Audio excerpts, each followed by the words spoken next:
बाबा का आशीर्वाद SPM channel पर आपका स्वागत है।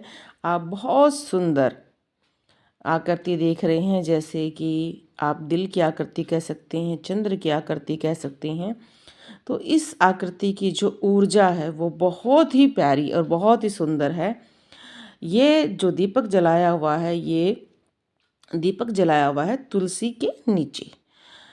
हिंदू धर्म में तुलसी के पौधे को बहुत पवित्र माना जाता है और कहा जाता है कि हर घर में तुलसी का पौधा जरूर होना चाहिए। विष्णु की प्रिय है ये, और तुलसी के पौधा घर में होने से घर में लक्ष्मी का वास रहता है। विष्णु भगवान को तुलसी बहुत प्रिय है। तुलसी के पौधों में विष्णु भगवान के साथ साथ माता लक्ष्मी का भी निवास होता है।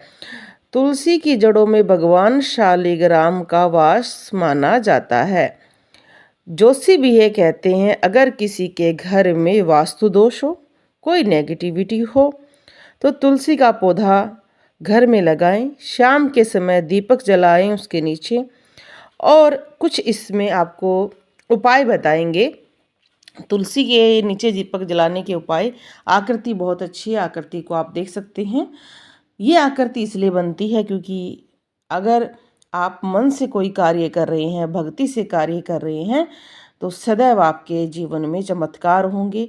आकृति आप बिल्कुल देख सकते हैं, जैसे दूर से चंद्र की आकृति है, क्योंकि विष्णु भगवान, और कहा जाता है कि जब कृष्ण भगवान ने अवतार लिया था तो उनको चंद्रवंशी कहा गया था। शाम के समय नियमित रूप से तुलसी के नीचे घी का दीपक जलाना चाहिए। और अगर आपके घर में आर्थिक तंगी है तो उसमें थोड़ी सी हल्दी डालनी चाहिए। और अगर आप ये मानते हैं कि आपके कोई एक विशेष उपाय, देखो मैं ये सदैव कहती हूँ कि अपने जीवन में विशेष उपाय करते रहना चाहिए। जैसे कि बहुत सारे व्यक्ति ये कहते हैं कि हमारे घर में बच्चे बीमार ज़्यादा रहते हैं, खाने पीने की दिक्कत ज़्यादा रहती है। बहुत सारे घरों में आजकल ऐसा नहीं है कि धन की कमी है, पर उनके घर में बीमारियां हैं। जो वो कुछ भोजन बच्चे खाते हैं, उनको पेट की बीमारियां ज़्यादा रहती हैं। तो उनके लिए एक माता अन्नपूर्णा का एक विशेष उपाय, ये देखो, जब भी कोई हम उपाय करेंगे तो हम कौन सा दीपक जलाएंगे? आटे का दीपक। जय बाबा की। इस बात को सदैव याद रखें कि हमें आटे का दीपक बनाकर, बहुत ही आसानी से बन जाता है, माँ अन्नपूर्णा को याद करना है।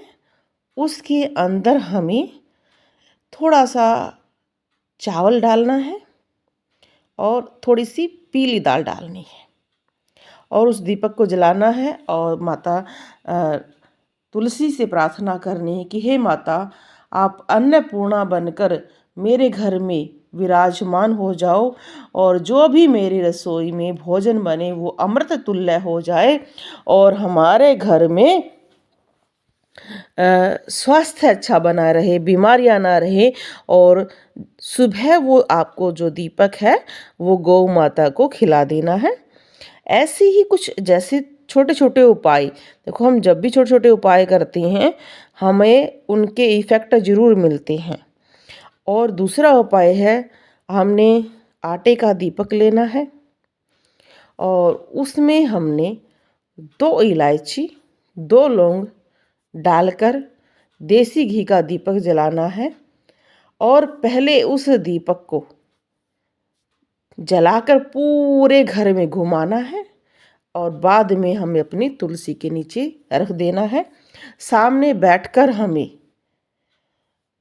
माता लक्ष्मी को याद करना है और ये प्रार्थना करनी है कि मेरे घर में आपका आगमन बढ़ता ही जाए और मेरे घर के भंडारे भरे रहें। ऐसे अगर आपके घर में नकारात्मक ऊर्जा रहती है, या ये कह सकते हैं कि बहुत सारे लोग ये बताते हैं कि जी हमें रात को बहुत ज़्यादा बेचैनी होती है सोने से पहले।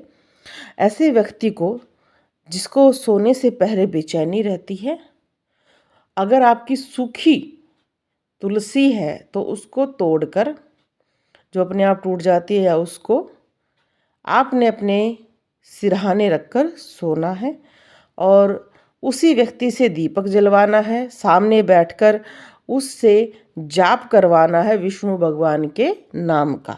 कोई भी उनको अगर कोई भी नाम आता है, नहीं तो राधे कृष्ण, कृष्ण भगवान, विष्णु, जो भी उसको सरल नाम लगे वो उसका जाप करे और उसकी नेगेटिविटी बहुत जल्दी उससे दूर होने लग जाएगी। देखो बहुत सारे लोग क्या करते हैं कि उनको लगता है कि नेगेटिविटी बार बार हमें क्यों जकड़ती है, क्योंकि हम अपने शरीर को खाली कर लेते हैं। अगर हम अपनी अच्छी ऊर्जा को भरेंगे तो कभी भी हमें कोई भी नेगेटिविटी नहीं आएगी। और हर घर में तुलसी होनी चाहिए, ये वास्तु दोष को दूर करती है। और इसके पत्तों का प्रयोग आप अपने बच्चों को खिलाएं दूध के साथ, उनकी बुद्धि बढ़ती है, आरोग्य बढ़ता है।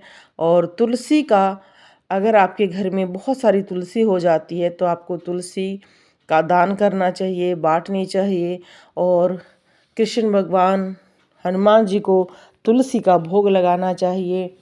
आप अपने भोजन में भी तुलसी ज़रूर डालें, खासकर दूध में डालें, जिससे पीने वाले व्यक्ति को बहुत लाभ मिलेगा।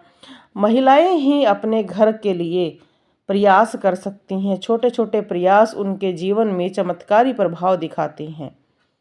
सर्दियों में तुलसी और जो बिल्कुल नेचुरल हल्दी आती है, अगर वो दूध में डालकर बच्चों को देते हैं तो बच्चों का स्वास्थ्य बहुत अच्छा रहता है।